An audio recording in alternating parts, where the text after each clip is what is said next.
Assalamualaikum warahmatullahi wabarakatuh. Selamat pagi teman-teman semuanya. Kami dari kelompok 6 yang beranggotakan saya sendiri, Ria Aprilia, Fatma Putria, dan Silvia Anissa akan memaparkan materi mengenai pasar pendidikan dengan dosen pengampu yaitu Bapak Dr. Andes Iqbal Berlian MPD dan Ibu Dian Eka Amrina SPD MPD. Adapun submateri yang akan kami jelaskan pada materi kali ini adalah 1. Permintaan dan penawaran pendidikan, 2. Permintaan dan penawaran tenaga terdidik, dan 3. Bentuk pasar pendidikan. Baiklah, saya akan memaparkan materi pertama yaitu permintaan dan penawaran pendidikan. Pengertian permintaan pendidikan. Berikut beberapa pendapat mengenai definisi tentang permintaan pendidikan. Korea tahun 1969 mengemukakan bahwa permintaan pendidikan menggambarkan kebutuhan dan dimanifestasikan oleh keinginan untuk diberi pelajaran dalam mata-mata pelajaran tertentu. Sedangkan menurut Harbinson 1967 mengemukakan bahwa permintaan pendidikan menggambarkan keinginan individu untuk mempersiapkan profesi atau usaha tertentu. Di sisi permintaan, dua pengaruh utama pada pendidikan yang diinginkan adalah 1. Prospek seorang siswa yang lebih berpendidikan berpeluang mendapatkan penghasilan yang lebih baik pada iklim kerja modern atau manfaat pendidikan bagi rumah tangga.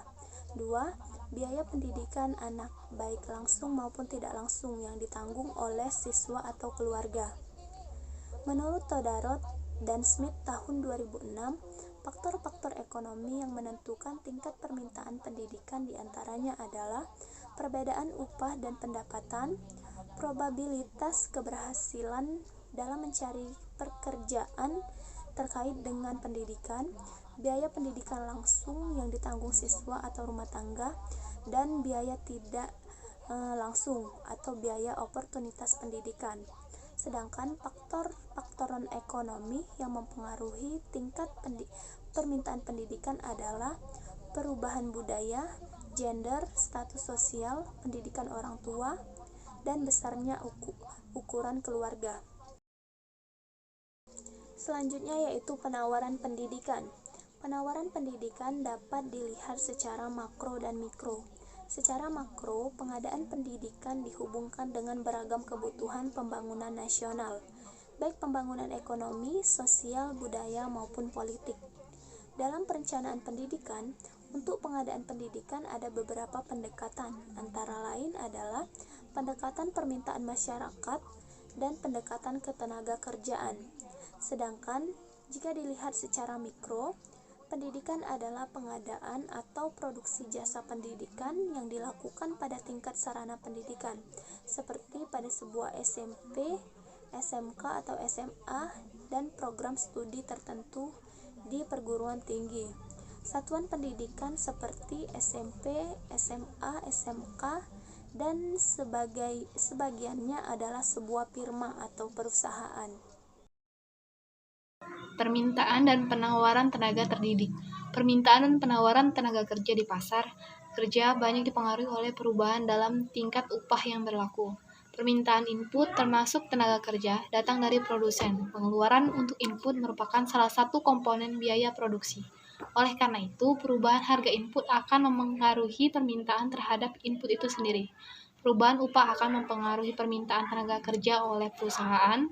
Perubahan permintaan terhadap tenaga kerja berbanding terbalik dengan perubahan tingkat upah. Respon perusahaan terhadap perubahan upah dalam keterkaitannya dengan perubahan permintaan tenaga kerja didasarkan pada dua alasan, yaitu perusahaan menggunakan tambahan tenaga kerja dan mengurangi penggunaan input lain apabila terjadi penurunan upah, dan sebaliknya disebut efek substitusi.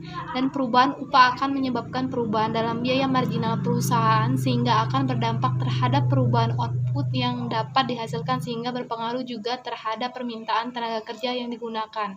Disebut efek output. Karena itu pula dikatakan bahwa permintaan tenaga kerja merupakan permintaan yang bersifat turunan atau derived demand. Di sisi lain, penawaran tenaga kerja berasal dari rumah tangga. Bagi individu, upah yang dapat mereka peroleh merupakan biaya oportunitas jika mereka tidak bekerja pada pekerjaan yang dibayar. Semakin tinggi tingkat upah, maka biaya oportunitas bagi seorang tenaga kerja yang tidak bekerja akan semakin besar. Sehingga apabila upah meningkat, maka penawaran tenaga kerja akan semakin meningkat. Oleh karena itu, perubahan penawaran tenaga kerja berbanding lurus dengan perubahan tingkat upah. Walaupun sampai pada tingkat upah tertentu, ketika upah semakin tinggi tetapi menuntut waktu bekerja yang semakin banyak, orang akan cenderung mengurangi penawarannya untuk bekerja karena menginginkan juga menikmati waktu santainya. Ini yang disebut dengan kurva penawaran tenaga kerja yang berbalik arah atau backward bending curve. Baiklah, saya Silvianisa akan menjelaskan mengenai bentuk pasar pendidikan.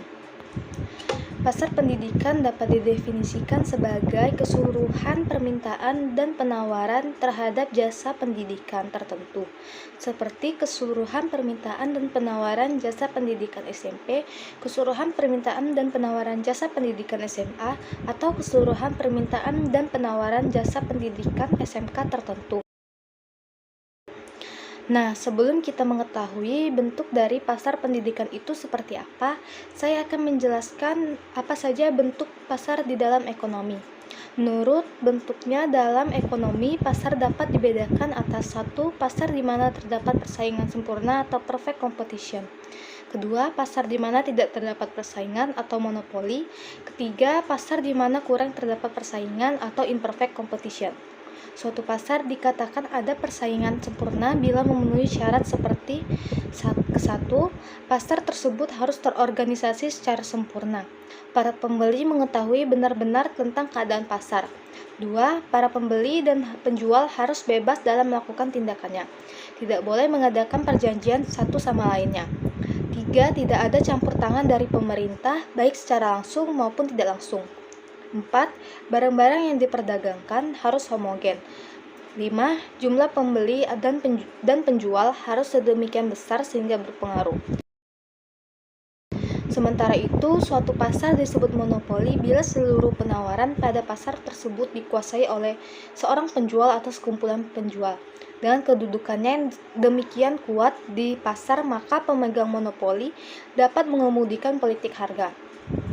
Setelah mengetahui tentang bagaimana bentuk pasar dalam ekonomi dan melihat syarat atau kriteria dari beragam bentuk pasar, maka pasar pendidikan dapat digolongkan ke dalam bentuk pasar persaingan sempurna, yaitu pasar persaingan monopoli. Alasan mengapa pasar pendidikan digolongkan ke dalam pasar monopoli, karena satuan pendidikan yang menghasilkan jasa pendidikan yang sejenis atau homogen, seperti SMP, SMA, dan SMK yang menurut jurusannya masing-masing. Jumlah satuan jasa pendidikannya banyak, dan ini merupakan salah satu kriteria dari pasar persaingan sempurna. Jika berbicara tentang pasar, termasuk di dalamnya adalah pasar pendidikan, maka paling tidak pasti ada dua unsur penting, yaitu permintaan dan penawaran. Permintaan pendidikan berasal dari mereka yang memerlukan jasa pendidikan, yaitu calon siswa dan calon mahasiswa. Sedangkan penawaran jasa pendidikan adalah dari mereka yang menghasilkan jasa pendidikan, yaitu SMP, SMA, SMK, dan sebagainya. Interaksi antara keduanya akan menimbulkan harga keseimbangan pada jasa pendidikan. Baiklah teman-teman, itu saja pemaparan materi dari kelompok kami. Terima kasih atas perhatiannya, dan saya akhiri. Wassalamualaikum warahmatullahi wabarakatuh.